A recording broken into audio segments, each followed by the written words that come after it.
મહત્વની વાત, શામ કદાચ તમે નામ નહીં સાંભળ્યું હોય, હું ભારતના પણ ઉદાહરણ આપીશ.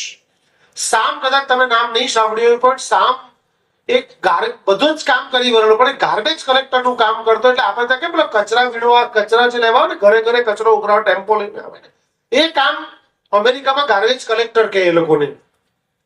બાકીના લોકો સિગરેટ બીડી ફૂંકતા, આ શામ બેઠા બેઠા જોતો અને ગણતો.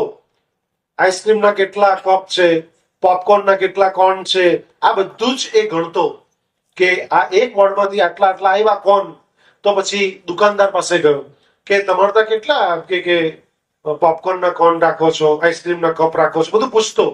કે અમે 20 રાખીએ કે તમારે તો લગભગ નહીં તો આટલું બધું વેચાણ છે, 60, 70, 80, 100 નું વેચાણ, તમે આટલા 20 જ રાખો છો?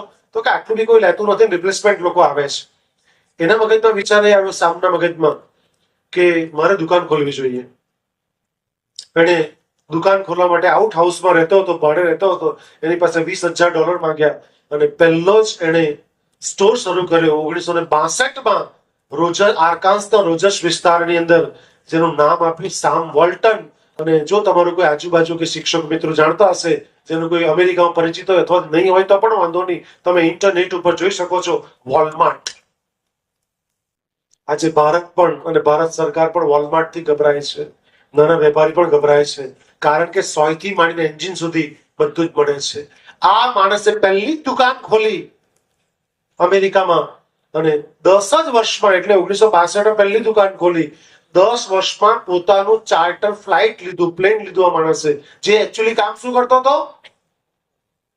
કચરો કલેક્ટ કરવાનું કામ કરતો. મોલ્લે મોલ્લે જઈને એને દુકાન કરવાના બીજ વવાયા, એને દુકાન ખોલી અને 10 વર્ષમાં આજે લગભગ 8,000 થી વધારે વોલમાર્ટના સ્ટોર છે અને લાખો કર્મચારીઓ કામ કરે છે અંદર.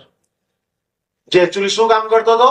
કચરો કલેક્ટ કરવાનું કામ કરતો, કચરો વીણવાનું કામ કરતો છોકરો. જો આજે વોલમાર્ટ સ્ટોરનો માલિક બની શકતો હોય, જનરલ મોટર કરતા પણ એનો આવક ઇન્કમ વધારે હોય, 1992માં અમેરિકન સરકારે એનું સન્માન કર્યું.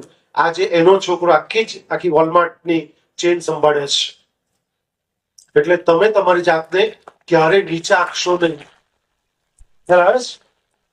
તમે તમારી જાતને ક્યારે અંડર એસ્ટિમેટ કરશો નહીં.